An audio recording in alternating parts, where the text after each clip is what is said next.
Week 4 of the footwork focus. We are working on attacking without the ball. Lots of fun stuff to get into this week. We're going to work on 3 big categories: the basket cut footwork, the fill cut footwork, and drive and kick. Basket cut footwork, we're going to go through 3 stages based around the face cut and then the counter move we call the swim cut. So we're going to talk about the setup before we cut, the catch during any basket cut, and then the swim cut kind of technique for arms and legs, footwork and hand position to make that really effective counter move if a defender takes away the face cut. So the setup, what we call the juke steps, actually a football term, just faking away from the direction we actually want to go. So set up here, if we're playing around the top of the key, we pass to our teammate on the wing. We're going to fake left before we cut right. And the face cut here is between our defender's face and the teammate that's holding the ball. So we want to cut to that side of our defender every chance we get. We also want to change speed while we're changing direction. So often this will be either a walk or a jog speed fake, and then change to sprint as we cut past them. The face cut, again, is cutting to the ball side of that defender. And then the last part where we end the cut is important. We like to call it the halo position. We want to cut to right under the basket, put the rim right over our head like we're a Christmas angel with a halo. Make sure we get all the way to the basket, and then we kind of stop and reassess where we're going to go next. We want to make sure we have the opportunity to score in those last 2 steps of the basket by getting all the way to the halo every time. And then the catch is really important here. What we call the 0 step, same term we use when you're attacking with a dribble. Whichever foot you catch the pass on in this case is what we call the 0 step. And you have 2 steps remaining from there to get into your layup at the rim. So mapping it out here, there's going to be some variability depending on how far from the basket you actually are. The important part is to catch on your inside foot, so the foot closer to the middle of the court and closer to the basket. If we pass to this wing and do our face cut, we're going to fake on our left foot, step on our right foot, and be catching on our left foot again. Step 3, and then we have right, left to jump and score after that. Again, the important piece here is catching on that inside foot so that we can have the same rhythm every time. And it's also consistent across when we attack with a dribble and when we attack on a cut. Our body and our feet and our ball timing is the same. So we get really good at that over time. The counter move is what we call the swim cut. So we're going to start with a juke step again, but we've got a little better defender guarding us this time. They're not going to just let us go by on the face side. On the face cut, they're going to get in our way and really try to hinder us, really put their body in our path and force us to go behind them toward the basket. We're going to use that against them a little bit. And we're going to quickly change direction with a swim move. It's really a back cut where the face cut went over the front of the defender between their face and the ball. Back cut just means we're going behind them on the opposite side of their body, away from the ball. And this is just a very specific type of back cut by using a arm move we call a swim in order to get past that defender and really change speed and change direction again quickly and run away from them with some space to hopefully catch and finish. So let's see some video examples of both the face cut and the swim cut here.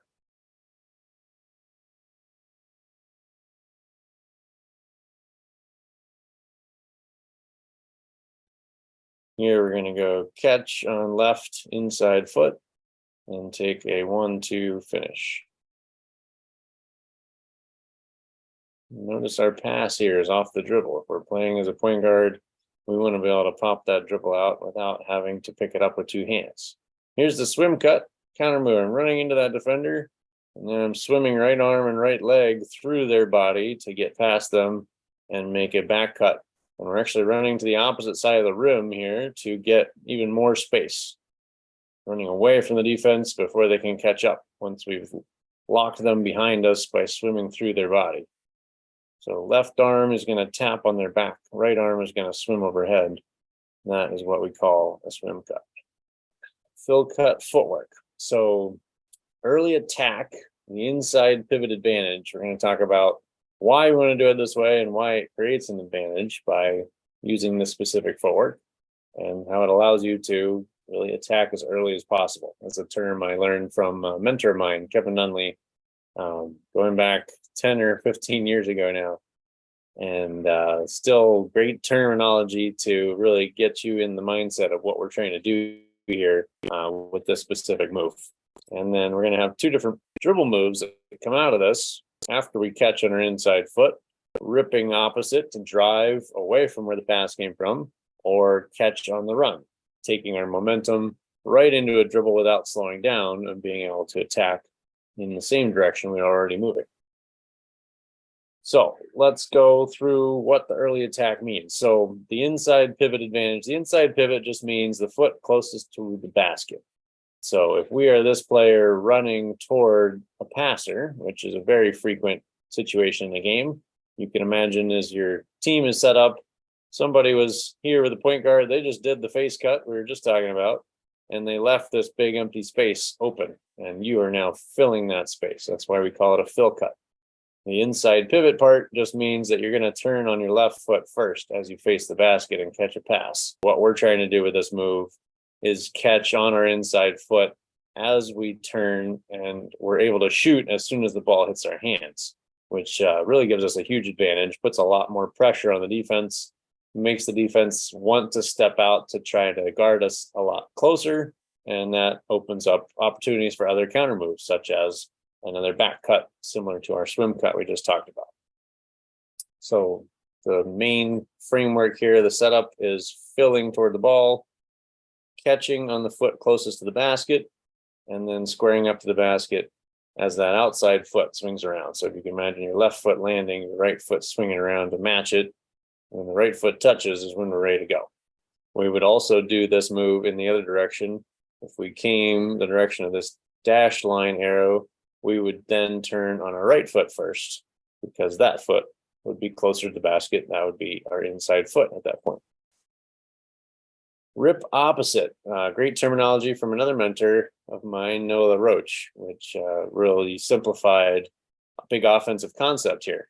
Where's most of the defense going to be? They're going to be shifted toward where the ball was. And so when we catch it, one of the biggest advantages we have to drive is to drive away from the pass. So if the ball is on the right side of the floor, we're going to drive left here, because there's going to be a lot more open space and a lot less prepared defenders to stop our attack.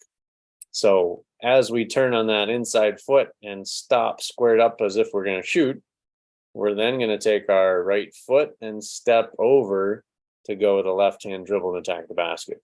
And we can do that again very quickly, because we're turning as we catch and we're already squared up as the ball hits our hands. We're able to go very quickly into a drive. And if you think about where your defender came from, they're usually over here initially. As you move to the ball, they're moving with you to meet you at the ball. So their momentum is over across your path to the right. So this rip and dribble left is also going against their momentum, kind of tearing through their path and getting past them, forcing them to change direction very quickly, which is another way to create an advantage for you. And then catch on the run, kind of the third option out of the same catch. So we're still going to catch on the foot closest to the basket, our inside foot. But instead of stopping squared up as if we're going to shoot, we are going to kind of see the advantage opportunity here before we stop, and we're going to reach that right foot ahead of us. So instead of stopping with even toes, we're going to reach right foot forward, and then our dribble can reach out further to go with our left foot. Because we're in a running motion, that timing works just perfectly. We can turn on our left, reach our right, and get our dribble going out with our left foot as we reach into that dribble. And then we're able to run through that dribble like we talked about in the cut. Dribble would be with left foot, and we'd have our right, left remaining to go all the way to the basket and finish. So really good counter move. If you're a good shooter and you're capable of ripping opposite to drive, again, to that advantage side of the floor, then catching on the run and getting right to the rim without slowing down can take your defender off guard some of the time and come up with some really good opportunities to score. Here's the fill cut motion, right foot turning into left, right. You can see how big of a turn this is. One of the two things that's going to make this most effective for you is one, making a big step out of it. So I like to call it 3 tiles on our little grid tile floor. If I'm at the NBA line here that's white and I'm turning into the high school 3 line, that's about 3.5 tiles size of step. The other part is the angle of step. I want to make it 90 degrees, so I'm snapping around that corner quickly. And then this is the rip opposite move, where you caught and pivoted on the left foot, and so our right foot is free to step across and go with our left hand dribble, get us going to the basket to the left hand side. And then catching on the run here, this is what we talked about, using our momentum. So we're still going to do the sharp turn on our left foot, but we're going to swing our right foot forward without stopping, and then reach our dribble out with our left foot to keep running. Drive and kick. One of my favorite offensive concepts, something we work on kind of across the board with each of our programs, each of our leagues, and really all of our classes at some point are going to touch on this concept, because it's really the most simple and the most effective offensive, really teamwork concept. Two-man game, 2-player action that you can create a lot of good opportunities with. So we're going to work on the 2 basics, which are sliding to the corner and then filling behind across the top of the key. And that depends on which hand your ball handler is dribbling with. And so that's why we like to call this the circle concept. If you're on the court with me for your first time seeing this, we'll use the free throw circle to actually demonstrate what this feels like. So we stand on opposite sides of the circle. If I move to my right, you move to your right, and we stay as far away from each other as possible. If I move to my left, you move to your left. And then we talk about expanding that circle to the sides of the 3-point line. The same rule applies. If you're on the wing and I'm driving right, you're going to move to the corner. And if I drive to my left, you're going to move around behind me to the top of the key. So that's what we're talking about with the slide to the corner and the fill behind. We're just looking at the ball handler's hand. Which hand they're dribbling with tells us which way to go as a shooter. So we're going to talk through the footwork as both a passer and a shooter to get you familiar with both. So the corner slide, this is probably the most frequent action that happens in a game. And if you're not a very aware shooter over here, you're going to get in the way and have your defender in the way of your teammate driving, versus pulling your defender away and creating space for them, as well as forcing a really tough decision that gives you a chance to get open shots. So the simplest concept here again is that a right hand dribble going with their left foot. So getting specific with the footwork. If you were this passer, we want the right hand attack dribble to land with your left foot, and then it would be a right and a left to a layup. And somewhere between the right and the left is when this pass is going to happen. And if the defender doesn't stop you, we want to make sure we know that finishing the layup is still your default. It's very easy to get into an automatic, I always pass if there's any defense over there at all. And we want to refine that to, I'm driving maybe through some contact and finishing every time I can, because the more I'm an aggressive threat to the basket, the more that defender has to step really hard to stop me. And then that pass becomes even more obvious and even more open for my teammate that is a shooter. There's lots of different technical ways we can get the ball around a defender to find that teammate if they're in the right spot doing their job. And so really we wait for what I call a 3-part chain reaction of I dribble, defender reacts to my dribble, and then I react with the pass decision. And again, if we make that default consistent that I'm always going to get a layup unless that defender really puts their chest in my path, then it becomes a little bit easier to make the right decision. For the shooter, we call this the corner slide. It's usually a little bit too slow if you actually do a slide. Like if you were doing a defensive shuffle from the wing to the corner, you're not going to get there fast enough for your passer to throw you the ball at the right spot. So we actually want to take off running initially, and then turn our toes into a kind of side shuffle for the last 2-3 feet as we come to a stop in that corner before we would go out of bounds. If it's a late pass, that's the ideal scenario. So sometimes this driver teammate that's handling the ball will take 2 dribbles before they're ready to throw it to you. And so you're going to be already there waiting for it. The pass was late, you're already squared up. You don't have to do anything extra but a stride stop catch. That's kind of best case scenario if you want a really good quality shot. A little more advanced and tying into footwork we just talked about is you're running and the pass comes early. Like defender stepped up in their path, maybe on their second step, and they needed to throw it. It was a good decision to throw it early. And so you were still running with your toes toward the baseline. You now need to use that inside pivot footwork we just practiced and turn into the catch as you face the basket and be ready to shoot or attack out of a dribble. But getting comfortable with both gives you a couple options to handle whatever comes out of the game chaos. You're able to come up with the right footwork to hopefully get a good quality shot. Now, the opposite direction here is a little more interesting because it changes for the passer, and it also changes which footwork you'll use based on their pass. So as the passer, if we're driving left, assuming that defender is between us and the basket, we're going to stop at the edge of the paint and we want to turn away from them. Ideally on your left foot so that this right foot can step and pivot around. And now you're facing back out here to throw your pass. And your teammate, the shooter we're going to talk about in a second, is going to be moving to the left because you drove with your left hand. And that pass, by the way, is what we call the kick, which I hadn't mentioned yet. The drive is the attack to basket with a dribble. The kick is a pass from the inside near the basket back to the outside to space. So for the shooter, a little bit different options here. Same concept. If it's an early pass, you're going to need to turn into your inside pivot foot, which will be your right foot. If it's a late pass, you'll probably be there kind of ready and waiting, squared up. So it's simply a stride stop. So for a right-handed shooter, stride stop, we want to always go left foot first so that it's consistent. Every shot we take when we're facing the basket on the catch, our footwork, our rhythm, our timing, our power, everything is consistently the same. The challenge here for right-handed shooter is if this pass is thrown early, we're going to need to turn on our inside foot, which will be our right foot. And so getting comfortable with that initially with just spinning out to yourself or catching a direct pass from a teammate, like we showed a few minutes ago in our fill cut. It's the best way to get comfortable with that. And then getting into this at a really high speed with a little more unpredictable pass timing is kind of a good challenge for you. Can you sprint?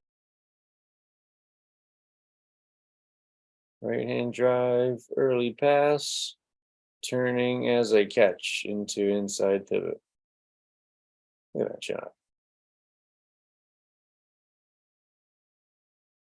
Here's a little bit later pass, so I'm squared up, stepping in left, right, splash again. Left hand drive. Here, Coach Kelly's showing a hook pass, so you can see early pass. I'm turning onto that inside pivot foot. And then here he's going to slow down and do the outside turn, pivot away from basket. And so I'm ready and waiting. I'm able to step in straight, stride, stop, left, right. And so quick summary, attacking without the ball is our focus this week. So our basket cut footwork, we had both the face cut and the swim cut. Fill cut footwork, well, we talked about early attack, being able to turn on that inside pivot foot, shoot it, rip opposite to drive it, or catch on the run and blow by that defender running to the basket. And then drive and kick, being able to read your teammate, whether they dribble right hand or left, giving you information about how to move in that circle. And then as a passer, being able to throw it off of either foot based on when that defender steps in your path, or be able to finish the layup. And then on the other side of the basket, being able to turn away from basket to create some protected space for your pass. And as the shooter, being able to read that timing of the pass, catching it while we're still in motion and finding a way to get balanced and squared up and ready to fire when that pass arrives. That's it. We'll see you on the court.